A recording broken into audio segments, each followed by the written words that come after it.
Cela montre, Khady Tiani Ndoye, que la question de l'alimentation scolaire, c'est d'abord une question de développement durable et de développement local. Tout à fait, tout à fait. Et je rejoins parfaitement M. Seck sur l'importance du contenu et la qualité nutritive des repas donnés aux enfants. Il faut savoir que l'alimentation scolaire permet, comme M. Seck l'a dit, de booster l'économie locale. Ça permet de travailler autour des circuits courts, un approvisionnement au sein des territoires pour impliquer aussi bien les acteurs de développement, les producteurs, les femmes transformatrices qui transforment les céréales locales. Et aujourd'hui, avec l'alimentation scolaire, on arrive à introduire de nouveaux repas, de nouveaux mets, des recettes comme des basonado, des salades de niébé, des tcherimboum dimbo, des maïs au poulet. Et ça, on les fait découvrir aux enfants. Vous mettez de l'eau dans ma bouche, allez-y. Donc, on fait découvrir aux enfants ces mets locaux et les enfants adorent.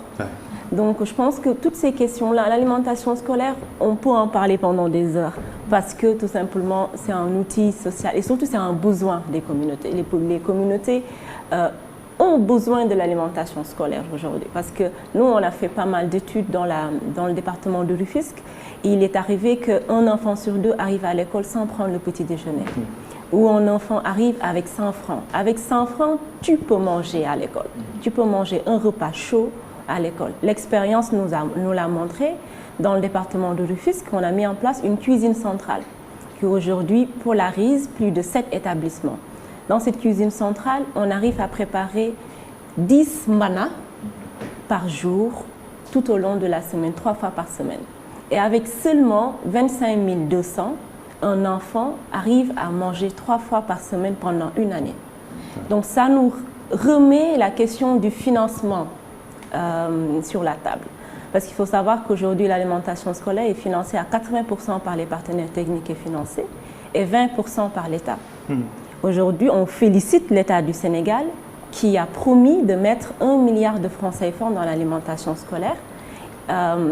Il l'a dit pendant un atelier qu'on avait organisé en décembre 2021, un atelier national sur l'alimentation scolaire. Donc l'État du Sénégal est prêt à financer. Mais aujourd'hui, il faudra que les communautés, les collectivités territoriales mettent aussi les efforts qu'il faut pour pérenniser cette question de financement. Un plaidoyer en pleine campagne. Je reste avec vous, Khady Tiani Ndoye, parce qu'il y a une cheville ouvrière dans un peu cette mise en place de l'alimentation scolaire. Ce sont les filles, ce sont les femmes. On a eu comme modèle Khadijatou. Pourquoi cette couche sociale-là est importante dans la mise en œuvre de l'alimentation scolaire?